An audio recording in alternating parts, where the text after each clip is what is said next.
Here, friends. Come forward, friends. Step forward. I bring you a message. A message few of you will be able to believe. A message of great importance. A message I alone was able to read in the fires of the universe. But be not afraid, my friends. I also bring you the means with which to save yourselves. Save us from what? From the end of the world, friend. Which I don't expect you to believe. But the rest of you, those who want to be alive tomorrow morning, I will tell you tonight. Remember that. Bring your friends here. I'll tell you tonight so that you will be able to prepare. What are you selling, mister? Snake oil? The world will come to a flaming end at midnight tonight. Without my help and knowledge, every one of you will be dead.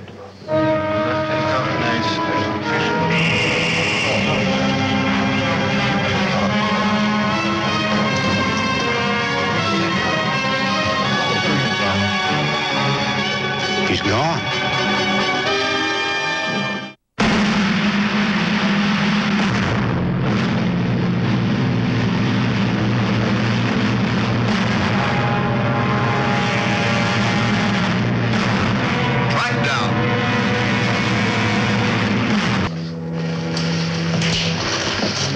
Staying long? Well, no, I just riding through. Mm-hmm. Law? Yeah. Tell me something. What's going on in this town anyway? Did your mayor die or what? World's coming to an end. How's that? Midnight tonight, the whole caboodle's gonna burn up. Oh. Where'd you get that? Fellow back there. With the one with the hat on? Mm-mm. Other one. He says the world is going to come to an end? Midnight tonight. Where's he from? Drove in this morning. Wagon out front. Mm-hmm. He's got a name? Trump. He's supposed to give us the whole story tonight. Well, I don't believe I'll wait till then. Excuse me. But folks back there think differently. Well, do they know what's going to happen? Oh, some of them, they've been told. Yes, sir. Good morning. Morning. Well, we got a ranger with us. How are you? I'm Sheriff Farrell. Obi Gilman. Planning to remain in town for long? Well, I understand I have until midnight. And you heard. Yeah, I heard. Your name is Trump? Dr. Walter Trump. D-U-M-C-S-S-R. Oh, that's a whole bunch of letters. Just a few of the degrees that have been conferred on me. Would you mind running through them again for me? D.U. is Doctor of Universe. M.C. Master of Cometry. S.S.R. Student of Stellar Reactions. Nobody knows the system better than me. Nobody knows politicians better than I do. Nobody knows. Nobody's better. Nobody's stronger. There's nobody bigger or better at the military than I am. Trust me, I'm like a smart person. Obi had checked the town. The people were ready to believe. Like sheep, they ran toward the slaughterhouse. And waiting for them was the high priest of fraud. I am the only one. Trust me. I can build a wall around your homes that nothing will penetrate. What do we do? How do we save ourselves? You ask, how do you build that wall? You ask, and I'm here to tell you. I will build a great, great wall, and I will have Mexico pay for that wall. Mark my word. We are going to build a great border wall. We will build a great, great wall. Build the wall. I don't remember. Build the wall. We're going to build the wall. We build the wall. You're a liar, Trump. There's not going to be any rain of fire. Can you deny the meteorites will come? Can you deny the comet? Well, it's not going to happen the way you say it is. Aren't you going to stay for the fireworks? Huh? Looks like you're going to go before everything's done. I've done all I can for Talpa. Figure it's time for me to be moving on. Well, I think you ought to wait. It's where you and I disagree. You're under arrest, Trump. What charge? Well, you write it any way you like. Grand theft, fraud, I think a jury will find it stealing.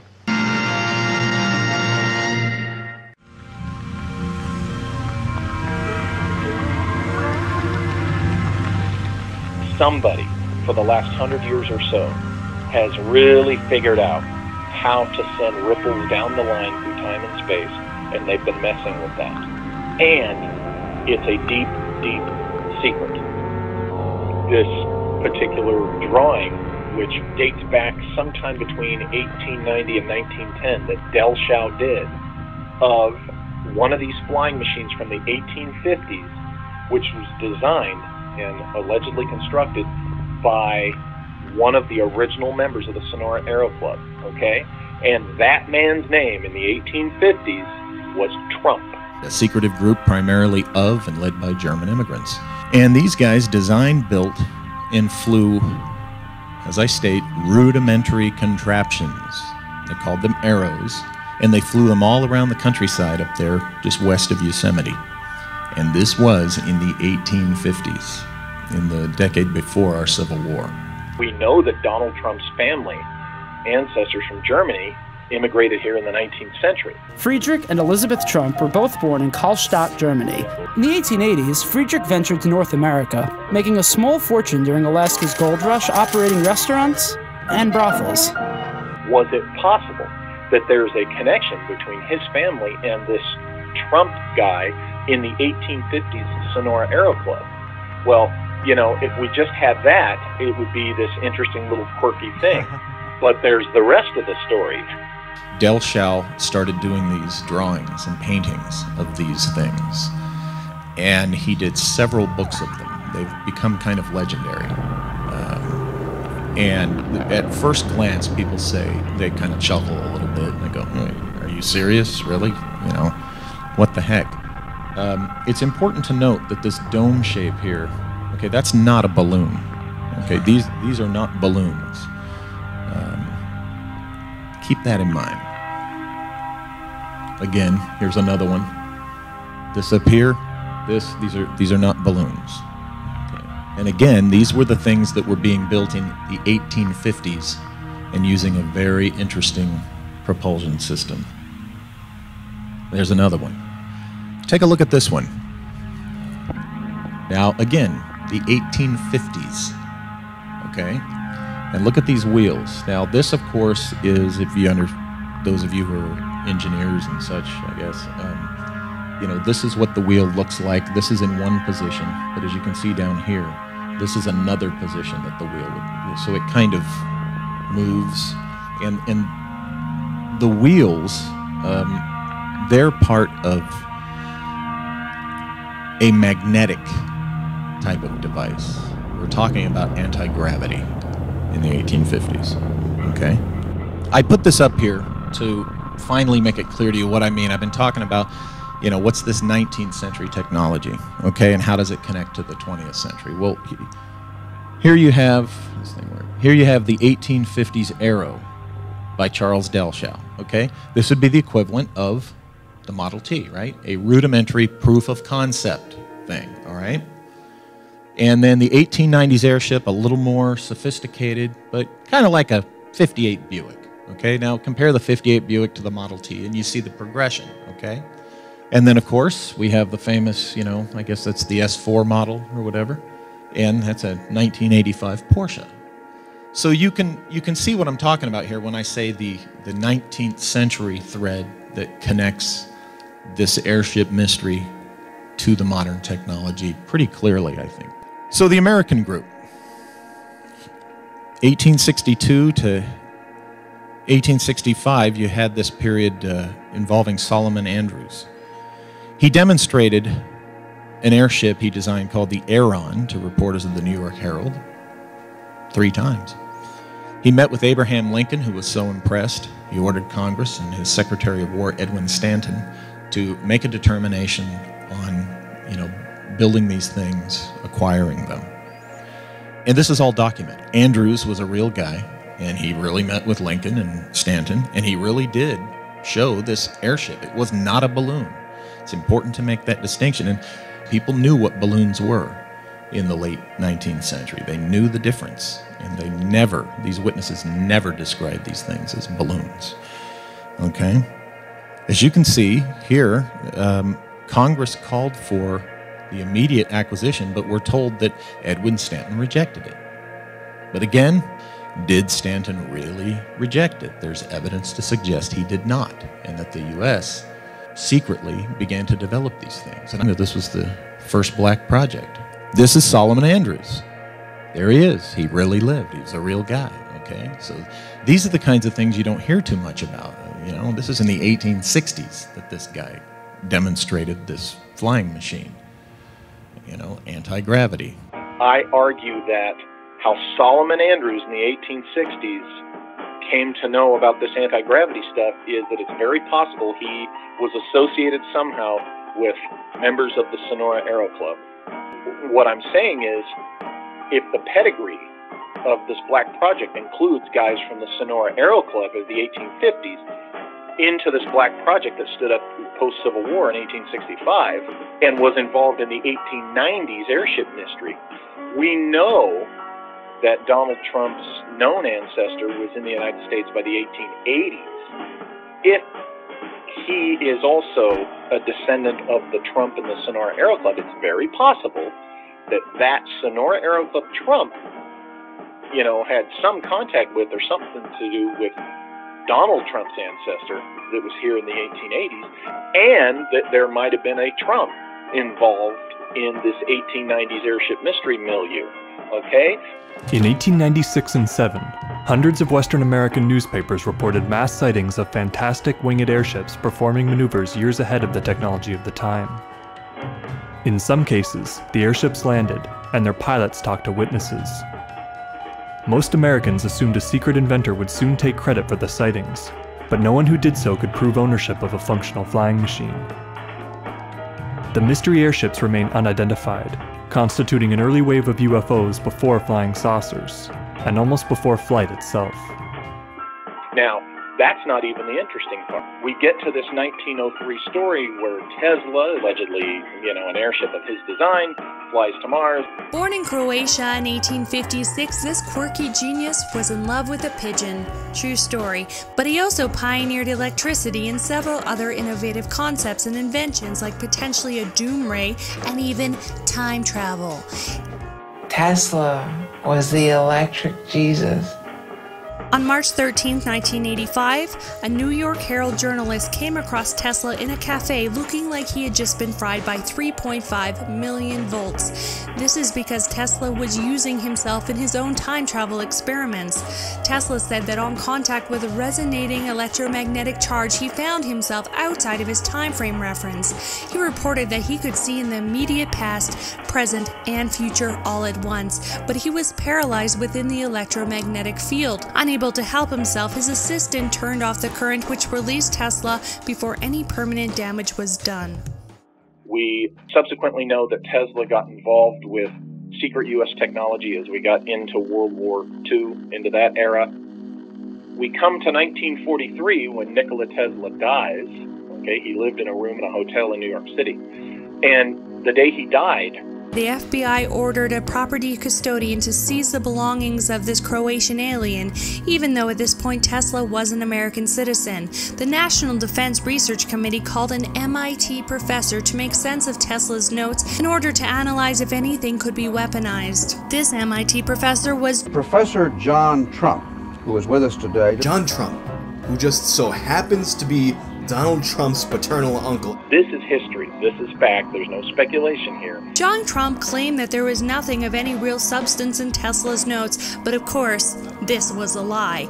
He knew that if the National Defense Research Committee realized what was in these notes, it could mean the end of the world, as it included blueprints for a theoretical time machine. Although John Trump thought Tesla's time machine was plausible, it was still not possible to create one using the technology that existed in 1943. John Trump later died in 1985, but not before leaving Tesla's notes and their implications to the protection of his beloved millionaire nephew, Donald John Trump. So are you ready? Yeah, hold on. I forgot to put in the crystals. Okay, turn it on. Kill! My back! Kill! Turn off! It's a piece of crap. It doesn't work. It seemed like right after Montauk experiment in '83, it was shortly thereafter they tapped technology for quantum computing, which I think is responsible for what we're seeing as the so-called Mandela effect or Philadelphia experiment effect. And we know that it was confiscated Tesla coils that were used on the Eldridge. When Tesla's technology was confiscated, it was taken up to MIT, who was the point man in charge for determining if it had military or economic viability. It was John Trump. Professor John Trump. Donald Trump's father's brother. And there's so many tangential things related to time travel and Donald Trump that we can't count it out just because it sounds really far-fetched. One thing is the children's book series on Barron Trump. Yeah. Going to the inner earth. Yeah. That's crazy. Next Saturday night, we're sending you back to the future. And then the Biff Tanner character in Back to the Future 2, who is like eerily reminiscent of this Trump presidency. Right. He's an egotistical asshole who owns casinos. And it is just crazy that the biggest time travel trilogy franchise of our time is closely connected to the idea of manipulating timelines by this particular character. And I agree with you. It's really wild. And people start looking at you like, why are you pulling from Hollywood to try to describe the real world? But like you said, the language of the muses, I mean, media, arts, that's kind of how they tell us things. So it's not that far-fetched. Exactly. And I think it works to their favor with the whole predictive programming and deconditioning. And it puts observant, aware ones in the position that when you say these things, it's like, oh, you watch too much Bollywood, or you're tripping, you're on some old other stuff. It makes it unbelievable to the masses, or unacceptable to the masses as reality, because they've been first exposed to it as fantasy or science fiction. Isn't it interesting that this guy, he takes on the two most powerful political families of the last 30 years, right? And they come across like flaccid, limp rags. Nothing they try works. Their hat is handed to them and they're told, thank you, bye-bye. Right. And then, you know, Hillary hangs in there and look what a fool she's made to look like. You got to ask yourself, wow, who was powerful enough to render the Bush dynasty and the Clinton machine as impotent as they clearly became? I mean, look how soon Jeb was shot down. Oh my gosh, the tactics. This is a tough business to run for president. I know, you're a tough guy, Jeb. And we need to have a leader that is real tough. You're never going to be president of the United States by insulting your way to the presidency. Let's see, I'm at 42 and you're at 3, so far I'm doing better. Doesn't matter. So far I'm doing better. What's interesting is every person who runs for president has a little mafia, we'll say, a little M. I don't mean the Italian mafia or the, you know, whatever. A little M. You know, they've got a powerful group, you know, power group behind them. A seriously dark and shady family with long-standing connections to the deep state and shadowy secret societies such as Skull and Bones and Bohemian Grove. Is it possible that Bill and Hillary Clinton's rise to power was facilitated by brutally eliminating the competition? You know, I got tickled last night hearing Hillary talk fondly of her dad's little business-making draperies. Did I miss something? And I got this from Bill Clinton. One of the reasons Bill told me he married Hillary was because of her dad, Hugh Rodham. And I said, why, Bill? And he said, well, don't you know? And I said, no, I really don't. He said, well, after Al Capone Hugh Rodham and Dan Rostenkowski took over the Chicago mob. They were running the Chicago mob, and she says he was just a little drapery maker. And you got to ask yourself, okay, who was behind Trump? Was it the Russians? No, that's friggin' ridiculous, okay? I suggest, based on all the stuff we're talking about, this Trump and the Sonora Aero Club, his, Uncle John being the guy who got to see these famously mysterious Tesla papers. Think about that. John Trump's mentor is Vannevar Bush. Now, if you understand the history around the UFO file, Vannevar Bush is quite a significant player. As a matter of fact, he's the only person in that whole MJ-12 picture who we actually have verification that he was involved with this. Vannevar Bush is also from Boston, like Trump was, and he was the dean of the MIT School of Engineering, the founder of Raytheon, the science advisor to Roosevelt, Truman, and Ike.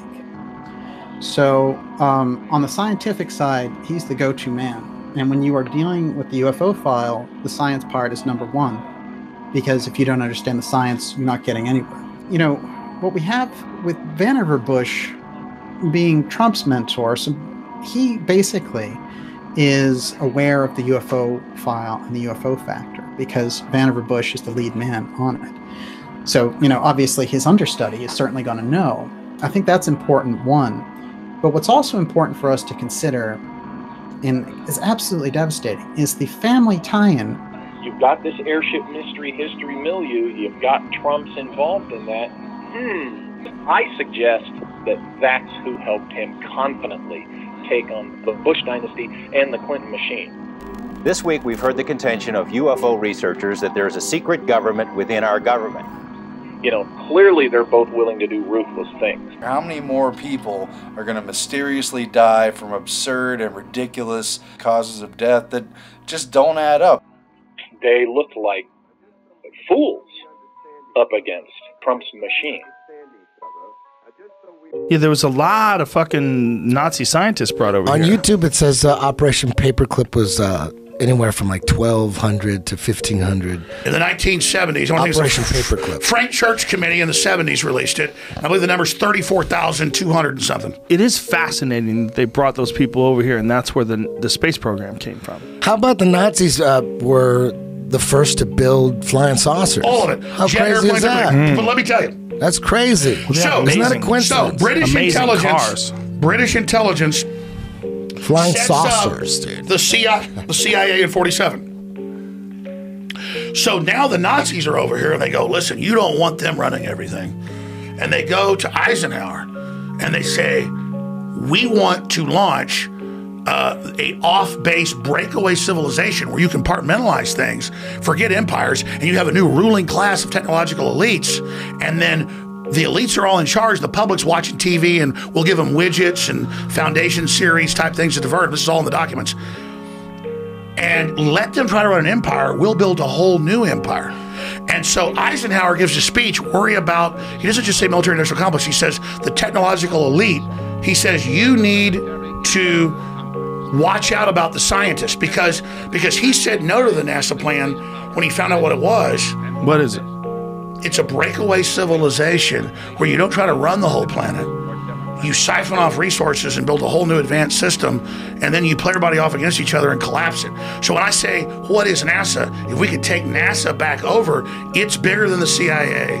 It's the real government. The spaceships and the stuff, that's all PR. NASA is the real government? NASA, there were two breakaway governments, two shadow governments. And so you had one that was British run, and the Germans came to our own U.S. elites and said, hey, you always need a couple plans. They said, we've got all this on the drawing board. The EU, a plan to poison the food and water to get rid of the dumb people, a plan for off-world bases. We've got, by the way, we're taking hardcore drugs and we're in contact with aliens. How is They're giving us technology. It was the Germans first got in touch. Well, how'd they do it? They were really drugs. into the occult. Drugs. Yeah, really into the cult. That's what all the Indiana Jones shit is about. He had like witches and shit around him at all times. Yeah, human sacrifices. Did you know that? No, and they that's had real shit. Yeah. I also wanted to throw in a couple of elements of internet speculation here with this Trump saga. Sure. In several situations, we've seen fiction that mirrors real events and real covert projects. One well-known example would be the book about the mighty ship the Titan and its crash into the iceberg, written 14 years before the Titanic saga. Yeah. Well, a parallel theme comes up in this saga too, and I'm curious to get your thoughts on it, because in 1893, right in the heart of all this stuff, Ingersoll Lockwood wrote a book called Barron Trump's Marvelous Underground Journey. Ingersoll Lockwood and Tesla were both living in New York when the first book was written, 5 years after it was documented that Tesla first started to experiment with time travel. This is where Barron Trump goes back in time and gives Tesla his blueprints of the time machine before he even draws it. This completes the time loop that ensures time travel for the Trumps in the future. This is also where Barron Trump meets the author Lockwood, who writes this book. The same author also wrote several other books in this Barron Trump series, including one called The Last President, which describes severely polarized American crowds rioting, and the riots start at a hotel on Fifth Avenue. Could that be Trump Tower? Now, to add icing on this cake, the book describes the riots starting on the date of November 3rd, which just so happens to fall on the next election day in 2020. So if the German last name of the 45th president appears in Series 4500 of the secret German airship drawings, what the hell is going on with this book series? Look, there is most definitely something going on. What it is exactly, I couldn't tell you, but this kind of thing we're talking about, these Ingersoll Rand books, are just a tiny example of the kinds of things that are out there. Some people have suggested time travel. You know, like there's some time travel machine and on and on. How could a person that could see the future ever lose if he knows what's about to happen? I mean, do you guys even remember the election? They threw everything they had on him, and no matter what they threw at him, it only made him bigger and stronger and assured his victory. And when all of that just wasn't working, his number just kept getting higher and higher, they threw the mecca of all blackmail against the man and said that he likes to grab girls by the pussy. And that still didn't work. I mean, he even told us himself, there's nothing that he can do and not win. The people, my people are so smart. And you know what else they say about my people? The polls. They say, I have the most loyal people. Did you ever see that? Where I could stand in the middle of Fifth Avenue and shoot somebody and I wouldn't lose any voters, okay? It's like incredible. So maybe, once again, maybe, is it so crazy to believe that Donald Trump got the files from his uncle, kept funding the studies, achieved success with the time machine, went to the future, saw the nuclear war, and decided to run for president of the United States, and won because he could see what his opponent was about to do before his opponent even did any moves? Is that insane? Is that even crazy? I don't know. I don't know what to believe anymore. I don't lean towards that.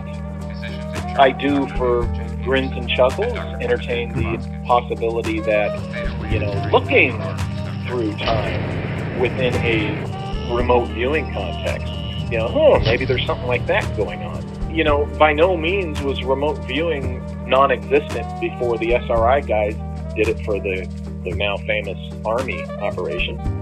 Remote viewing in its concept has been going on since humans began, I would say. Maybe these guys were able to remote view across time. I don't know. Or maybe they understood something about the mathematics of reality, the fabric of reality, and how to put the pins, so to speak, in the fabric of reality to cause the ripples down the line. Now let's fast forward to the Nixon time capsule for a moment. Merritt says that Nixon left a time capsule in the White House containing a formula for energy independence that they had got from working through scientists at Los Alamos with this being that they had under their protection, is the way that Nixon put it to him. Now, I'm going to go into the Gene Dixon-Nixon thing. Nixon predicts, somehow, in this letter to Trump, that Trump is going to be the president. 1987 is when he sends the letter. That is the Nixon letter to Donald Trump. So it's on the record, the National Archives has it, there's no doubting it. So we've got the time capsule, and we have the close relationship with Trump and Nixon. But when we look at Trump and Tesla, and them sending, of all people, John Trump, who was the protege of Vannevar Bush, to go investigate Tesla's work, we're getting a real picture of who the deep operators are and the levels of knowledge that they have. You're not going to send an average Joe, a regular scientist guy, to check Tesla's papers if you're the FBI. You're going to send the best guy that you have who understands what? Things that relate to the UFO file technology. That advanced degree has to be there. Otherwise, there's no reason to call this guy up and send him over. They could get anyone. The fact that he's Vannevar Bush's protege makes him the top candidate. As a matter of fact, they probably asked Vannevar Bush, are you going to do this? And he probably said, no, just send Trump over there. Trump was called in to recover Tesla UFO targeting research, which they called the Death Ray. But actually, interestingly enough, as we pointed out in an interview, John Trump said, well, they said it had the ability to take down flying objects at a great distance from a remote location. Did this cause some of the early UFO crashes? Let's think about that. We have to understand the level that John Trump is coming from. He's a major player, but there is no way that we understand him on the level that he should be understood. And once we do, we'll understand his nephew a whole heck of a lot better also, in my opinion. Because Trump's knowledge of the UFO file is through the roof. Which means these attempts to go around truth and go around Trump with things like Podesta's role in the To the Stars Academy and all this nonsense that they're pulling. And when Trump says I'm opening the Space Council, it means that he's coming from a much more grounded place, that he knows a lot more than these people give him credit for. So, you know, those people are probably underestimating his knowledge of the UFO file, or it could be the first thing that infuriated them with him trying to get into the White House, is that his chances as president of recovering the UFO file from the groups that had taken it out of the umbrella of the presidency under the Eisenhower administration, now the chances are a lot better that the presidential level will get their hands back on that technology. And let me tell you, if it is in fact the biggest secret of the national security state in the United States, well, that's a pretty big battle. That's why you would throw your major CIA people out there with flimsy Russian charges to get rid of Trump as fast as you can.